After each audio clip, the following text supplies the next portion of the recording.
In addition to being a shrewd analyst of American domestic politics, you're a considerable analyst of international politics as well.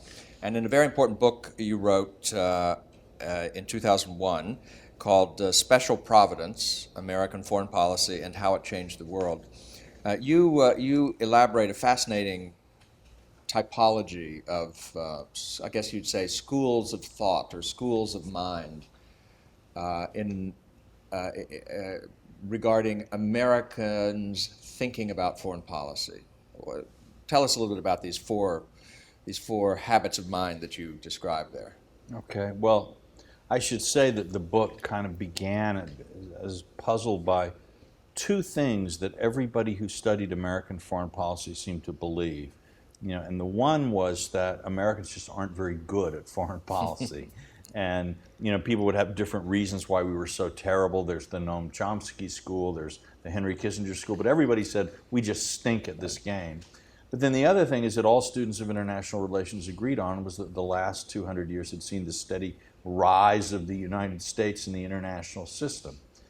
And nobody seemed troubled by this contradiction. The incongruity. Yes, right. It just people just kind of sat with these two incompatible truths in their heads and just went through their day. So I was trying to figure out, how can this be? How can our foreign policy always look like it's a complete and total disaster waiting to happen, and yet somehow over time we may not get everything right, but we tend to do a little better than the competition. And what I sort of came down to was the idea that we have a model of what foreign policy should look like that's sort of based on 19th century European experience. You have the Metternich, the Bismarck in the tower, the brilliant genius who is playing a complicated game of chess with the genius in another tower across the way. And so you say, you put your pawn here because 3 moves later he'll put his knight there, and you've got him. That sort of thing.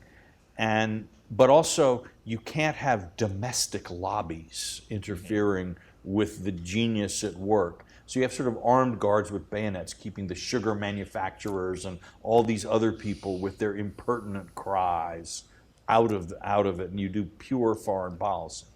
American foreign policy has never looked like that. Maybe a couple of years when Kissinger was at his peak, but it didn't last. And you have to think, so how does it work? My sense is that we have a different way of thinking, asking ourselves, what is the national interest? Which is what foreign policy is really all about, is what is the national interest and how do you get there? Well, in the old system, or the European system, it's whatever Bismarck says it is. He's the genius, he figures it out. Right. But of course, and aside from being a genius, which he certainly was, he's also an East Elbian Prussian landowner, and he's a noble, so he has all of these other things. And so what often happens with those kinds of foreign policies is they look very brilliant for a long time till suddenly there's an explosion and turmoil. And ours almost always, Fisher Ames, one of the early congressmen, said, a republic is like a raft. It never sinks, but your feet are never out of the water. So American foreign policy is a little bit like that. And in this quest to figure out what the national interest is, it's like we have 4 different ideas about what kind of place America is, what we should be doing in the world, what the point of foreign policy is. And it's like they're constantly, it's like on our ship of state, these 4 schools are each trying to grab the wheel and steer it in their own direction. And I just, the most, in a way, easiest one to understand in some ways is what I call the Hamiltonian school, named for Alexander Hamilton. You're kidding. That's so obvious. It bothers foreigners because the others are all presidents. Yes. It's like, who is this Alexander Hamilton guy? But his idea was basically, he looked around the world, 1789, we got a new country, what are we going to do? What's our foreign policy going to look like? He says, well, what country on the planet has the most successful foreign policy? England. Yeah, we won in the revolution, but it was clearly kind of a fluke. We got lucky. So what should our foreign policy be? Well, we should look at the principles that guide England and adapt them to our own circumstances.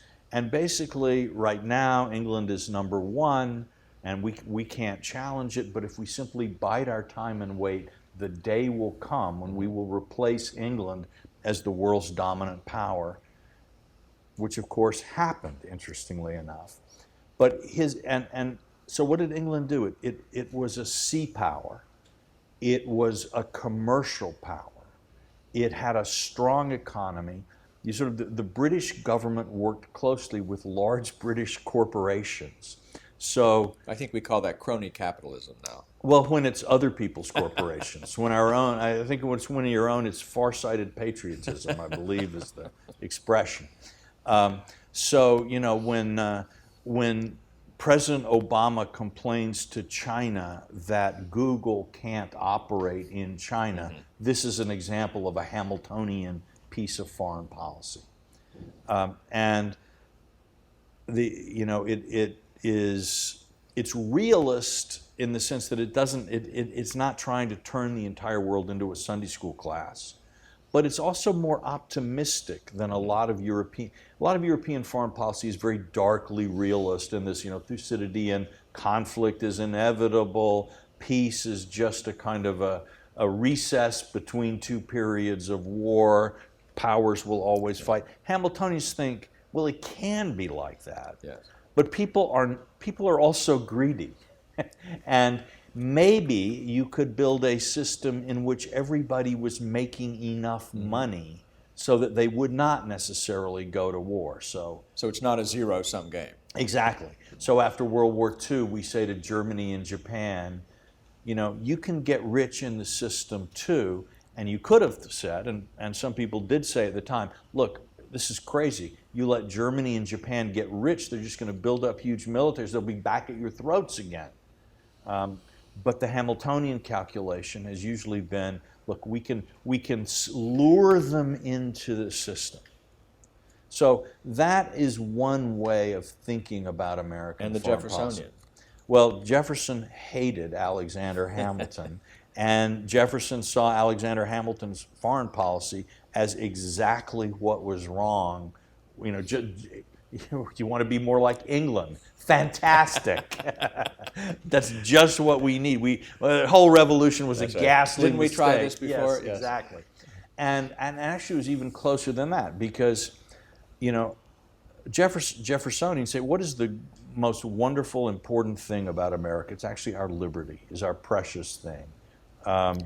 And what should the goal of our foreign policy be? How about preserve American liberty at home? Mm-hmm. So let's not go abroad in search of monsters to destroy, but also let's not have crony capitalists using the U.S. to promote their corporate interests overseas. Mm-hmm. Also, the more we get involved, if we try to be like England and maintain a balance of power here and do this over there, what's going to happen? Basically, a lot of people are going to hate us as a result of what we do. And when they hate us, they're going to attack us. But also, we're going to have to make all kinds of nasty allies. If we're going to assure the global oil supply, we're going to have to become best buddies with the Saudis, all these people. Plus, the government's going to be full of secrets. I mean, we can't tell people what we're doing, so everything's going to be classified, top secret. What kind of free republic is it when the average citizen can't be told what the government is doing? So these are very important ideas. They're fundamental. I mean, my point about these schools of American foreign policy is, not that there's one right one and the others are all wrong. Is they all stand for something very important. No, the four of them are bigger than the sum of their parts. Yes, exactly, right. Yeah. I mean, in the same way, Jefferson hated parts of the way the Constitution worked. Hamilton didn't like it. if any one of the founding fathers had gotten exactly the republic he wanted, it would have been less good than the one we've got. That it somehow the disappointment of these people has helped us have a republic that's greater than the sum of its parts. Thank you. That's very illuminating.